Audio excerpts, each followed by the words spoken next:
What is up, Gamer Army? Welcome back to the channel. I am your host, Aubrey, and I just want to thank you guys for sticking around, even though I've been kind of gone the past few weeks. But I'm back, at least for this video here. And today we are going to talk about Marvel vs. Capcom 2, and we're going to talk about NFL Blitz. What is going on with the online play?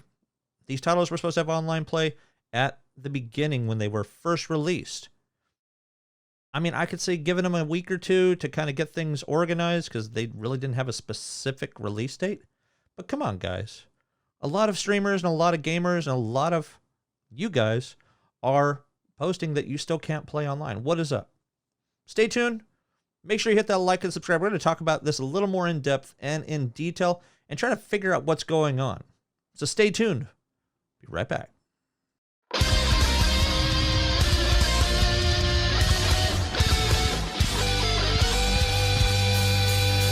All right, welcome back. Like I said, we are going to discuss the issue that a lot of streamers and gamers and consumers are complaining about, and that is the lack of the ability to play online with Marvel vs. Capcom 2 and NFL Blitz.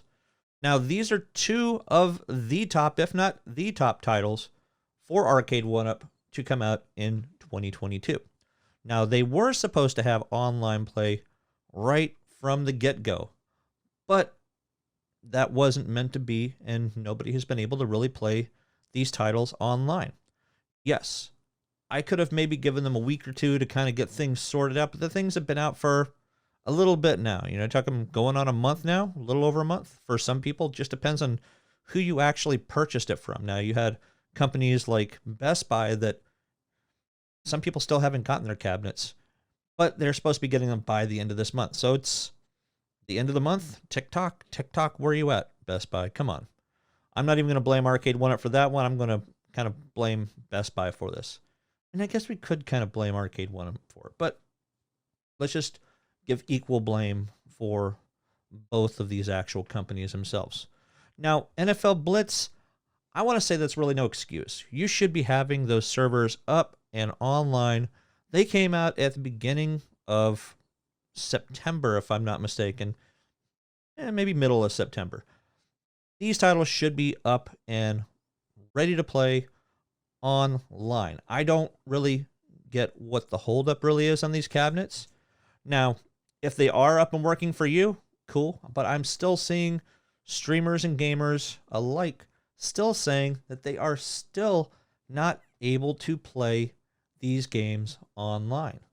So I think that's going to be a big factor when it comes to retaining customers for Arcade1up. You know, we're talking just a few people. You got Cool Toy. They're asking, did I waste my money? Did I waste my time buying this and putting it together? The Toy Room, riddled with issues. Marvel vs. Capcom 2. People are having freezing issues, emulation issues. Now, we all knew that Marvel vs. Capcom 2 was a hard game to actually have running on any particular cabinet. Even the cabinets that they were originally released on in the arcades still had issues. You had to have something as strong as a Dreamcast or a PlayStation 2 to be able to run the games effectively at, like, I think 30 frames a second, not even 60 frames a second. So I don't know. Have you guys missed the online play? How many of you guys actually even bought the cabinets? How many of you had the money, had the room? You know, who needs $600? You know, send it to Arcade1up or one of the retailers that are out there in terms of Amazon or Best Buy or GameStop or something to that effect. And who has the room? Look behind me. You see what kind of room I've got. My computer room is small. I've seen prison cells that are probably about the same size. Not that I've been to prison or anything like that because they kind of scare me. But I'm a good boy. That's all I can say. But I mean, I'm just questioning whether they were even ready to release these cabinets. Should they have pushed these cabinets back a little bit more if they were not ready to release them? I don't know. I want to hear from you guys. What do you guys think of this? I think Arcade1up is really dropping the ball. No pun intended when it comes to Blitz. But these cabinets really need to have a little bit of extra work on them. Now, I have been hearing people saying that NFL Blitz, the actual marquee, is a little bit washed out, which I'm not 100% sure on that. Again, I don't have the cabinet. It could be a matter of who it was that was making the actual marquees for Arcade1up. Some of them could have been a little bit washed out. Same with the Marvel vs. Capcom 2 ones. I've been seeing a few pictures that the marquees for those are a little bit washed out. And you would think that these would be the two main cabinets that you would want to get everything as perfect as you possibly could, so that you could actually make your fan base, make your customers see that you can actually put out a good, solid product. That's what I wanted to see. That's what I still want to see. I still have hope that for some of these issues, Arcade1up can still make some of these things right with us as fans, as buyers, as consumers, streamers. I mean, if we weren't out here on YouTube or one of the other streaming platforms, a lot of people wouldn't really know a lot of the stuff that's going on. They'd be waiting for some place like GameSpot or IGN or Kotaku to release some sort of review on these. And a lot of times they aren't going to do something for an arcade cabinet because they're too big for most people to actually have sitting around. Now, it's eye candy. Yeah, these are two very beautiful machines. NFL Blitz is going to take up a lot more room, though, because it has those extra 2 players and the larger control deck that people will have to figure a way out to put out there. I mean, when you start looking at Golden Axe, Ninja Turtles, Simpsons, NFL Blitz, among the majority of the 4-player titles that they've got out there, they're going to take up a lot more room. You take away the 4-player capabilities in those games, and you might be able to squeeze 1 or 2 more cabinets in there, if you're lucky. So maybe 2. I don't know. How do you guys have your game rooms laid out? I want to hear from you guys. Post below. That's going to really do it for the main rant and rave on this particular video for you guys. Now we're going to kind of go into what's been going on with me. Now, I know a lot of you guys saw me post a couple weeks ago, I guess a few weeks ago now, that I actually had a tooth pulled out. It was up here. It was not the best experience that I've had because I actually had to go back twice. The dentist pulled some of the roots out, but he was a new dentist, and I had to go and see the main dentist at this particular dentist office. So that was pretty rough. I've mostly been working more than anything else. As most of you know, I work 7 days a week. So it makes it a little harder for me to make videos like I would really like. Plus, there's some other personal stuff kind of preventing me from doing videos as often as I would really like.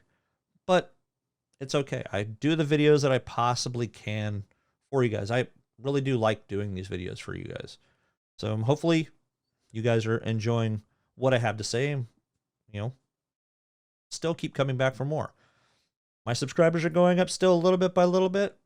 I'm still not making any money, but again, like I said, I'm doing it more for you guys than anything else. So a couple things I actually ended up getting, as you can see right here, I did get the Stream Deck pedal. So I'm planning on getting the new Call of Duty. I want to actually do some streaming. I don't know if I'm going to go do it on Twitch or if I'm going to do it here on YouTube. So it's kind of up in the air. That's if I can get my settings correct so that it doesn't look like a horrible, horrible mess while I'm playing online. Because we don't have the best internet here. I would love to get fiber. I'm waiting for it to hit my neighborhood. But once I do, we'll see what happens. Now, if you're not familiar with the Stream Deck pedal is kind of an extension of the regular Stream Deck that you get from Elgato that has either 15 buttons or I want to say it's 32 buttons for the bigger one, the XL Stream Deck. So what it is, I could put it on the floor. So instead of seeing me lean forward and moving my hands around to actually touch the Stream Deck, I can just press a pedal and I can switch between scenes and do different transitions and things like that, just like I can do with the actual Elgato Stream Deck. So I might do a full look at it on another video. Not today, just wanted to kind of show it to you guys. I was planning on doing maybe a dual cam setup, maybe switch from one camera to another, but I'm not 100% sure on that. I don't necessarily need it. I was going to get myself the new Rodecaster Pro. Or the Rodecaster Pro. But I don't know. I think I'm going to stick with the mixture that I've actually got back here for a while. It's still working really good for me, and I haven't really gotten to where I'm doing any kind of crazy interviews or anything. But I appreciate you guys coming out and checking out the channel, checking out the video as always. Make sure you hit that like and subscribe, and don't forget to hit the links below. If you buy anything from any of the links I post down below, I get a little bit that actually will support the channel a little bit, and hopefully maybe get myself a new camera at some point instead of a web camera, even though it still looks pretty good. But I do have merch, so make sure you go check out the merch. I only have a few different designs, a couple hoodies. It's getting cooler outside, so maybe a hoodie might be good for you to check out. So catch you next time, guys. And until then, as always, game on.